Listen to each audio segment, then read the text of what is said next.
Dhugaa rabbi kana bukeessitanii ammammoo karaa kana uftanii kotta laalaa hordoftoota kiyyaa gudiin gadi ba'ee jira. Abrahaamii Hermerraadhaan jaallatee akka jirudha jechuudha. Egaa galgala waan haaraadhaan akka eegamu dubbatee jira waan ta'eef naman dhibuugin utuu haadha manaa qabuutu ijoollee qabuuti utuu mucaa qabuuti gaaffii jaalalaa gaafatame ishi jedhee jira. Kun walumaa galatti argaa jirtu. Footoo isaanii argaa jirtu jechuudha. Soba miti. Dhugaa rabbi kana Ruutiyyeen baay'ee nama ajaa'ibsiisti. Yaani miskiin.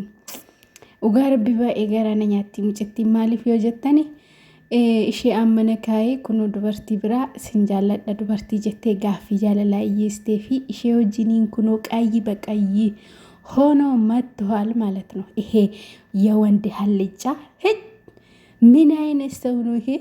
Dhugaa rabbi kana maalidha kuni nama aarsaa dubartootatti haasa'ee fixe dubartootatti dhugaa rabbi kana dubartoota xaxxaragee fixe lafarraa jechuudha.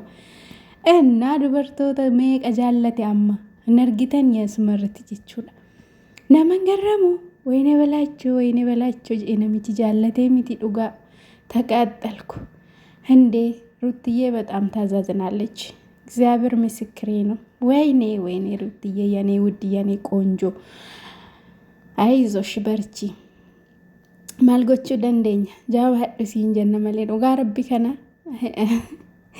naman garramu namni niitii qabu akkamittiin dubartiirraa akkasti uftee luka isaarra teessee asiin gadi itti galagaltee fuutoo kaati. Bara akkamitti deemaa jirraa? Gin yaa rabbii nageenya nu busi. Dhugaa rabbi kana mee hordoftoota kiyyaa garamitti deemaa jira biyyi keenyi? Uummanni gara kamitti deemaa jira? Keessattuu namni tidaarii gaa'ila jechuun gaa'ila akkasii gaafa ilaaltani halalatti nama dabbara jechuudha dhugaa rabbii.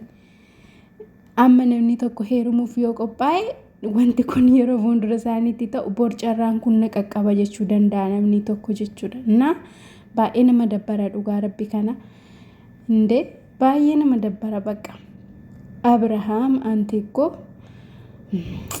maaliin jedha garuu waan hin jedhuun nabe dhugaa rabbi kana. Utuun beekee nama arrabsa ta'ee nan arrabsan ture sirriitti gin arraban danda'u ani jechuudha. Oduu malee arraban danda'u ani. Oduu garuu nan danda'a. Hordoftoota kiyya oduu garuu nan danda'a. Arraba garuu hin danda'u.